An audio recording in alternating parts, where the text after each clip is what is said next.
मैं आपसे जानना चाह रहा हूं कि सरकार की मंशा पर आपको शक क्यों है? क्योंकि भाई अब देखिए ना, डिप्लोमेटिक तरीके से तो एक तरीके से पाकिस्तान की कमर तोड़ ही दी है ना।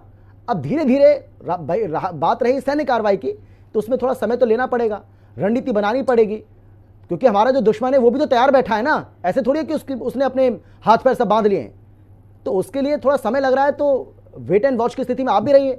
ऐसी जल्दबाजी क्या है? सरकार को घेरने का ऐसा क्यों लग रहा है कि इस मुश्किल घड़ी में भी आप मौका ढूंढ रहे हैं कि कैसे घेरा जाए?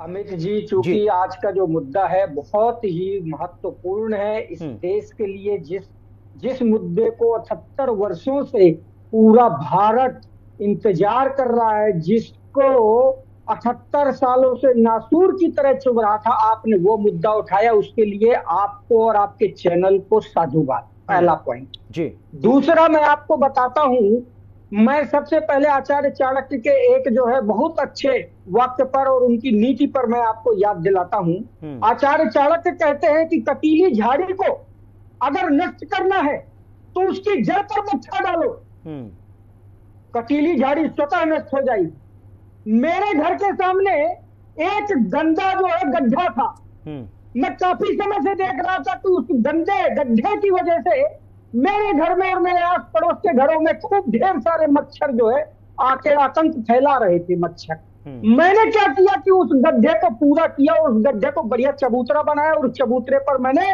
बजरंगबली की मूर्ति स्थापित कर दी।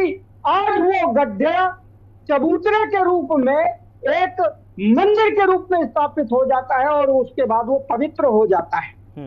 ठीक इसी प्रकार से हमारे देश की अस्मिता पर, हमारे देश के नौजवानों पर, हमारे देश के जनता पर और हमारे देश की सेना पर बार बार 78 सालों से ये अटैक करने वाली ये नासूर बन चुके ये पाकिस्तानी मच्छर, जिनको जो है इस पीओके की धरती पर जो 72,000 किलोमीटर की हमारी जमीन, जो हमारे पूर्वजों की गलतियों की वजह से 1947 में पाकिस्तान के पास रह गई, अब वो समय आ गया है। मैं आपको याद दिलाना चाहूंगा 1971 में इंदिरा गांधी जी को यह मौका मिला था, उन्होंने पाकिस्तान के 2 टुकड़े कर दिए।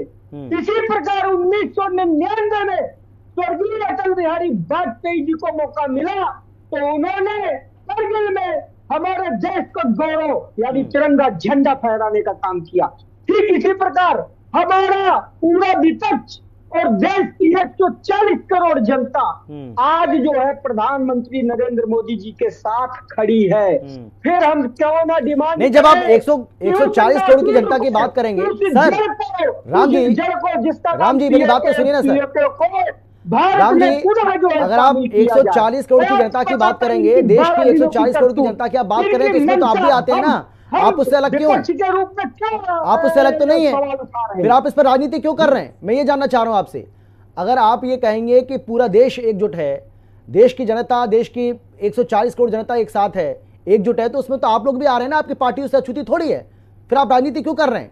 सरकार का साथ दीजिए ना कि भाई ठीक है, आप जो भी फैसला लेंगे हम आपके साथ हैं। जब पहले दिन कह रहे थे, दूसरे दिन कह रहे थे, उसके बाद आपने राजनीति शुरू कर दी। आपके इस सवाल का जवाब देता हूं अमित जी। यही भारतीय जनता पार्टी है जो दिन रात सेना के नाम पर जज्बात भड़काने का काम करती है और इनके प्रधानमंत्री नरेंद्र मोदी आतंकियों की नींद हासिल करने की बात न करके ये लोग विपक्षियों की नींद हराम करने की बात करते हुए तथ्य बांटते हैं। शांति और इंसाफ की मांग करने वाली हमारे घर की बहू बेटी जिसका नाम हिमांशी है, ऐश्वर्या है, ठीक है, इन लोगों ने, ठीक है, मैं लौटूंगा। राम जी मैं आता हूं आपके पास। आर के मिश्रा जी, आर के मिश्रा जी, ठीक है, ठीक है, आर के मिश्रा जी, भाई विपक्ष एक दबाव अपने चमकाने का काम कर रहे हैं, चाहे वो चन्नी हो या आप देखेंगे सिद्धारमैया हो या कोई अन्य नेता जो कांग्रेस के हैं। यहाँ पर आम आदमी पार्टी बड़ी सफाई दे रही थी। अरे भाई मैं एक चीज कहना चाहता हूँ, सेना के ऊपर में क्या आपको भरोसा नहीं है क्या?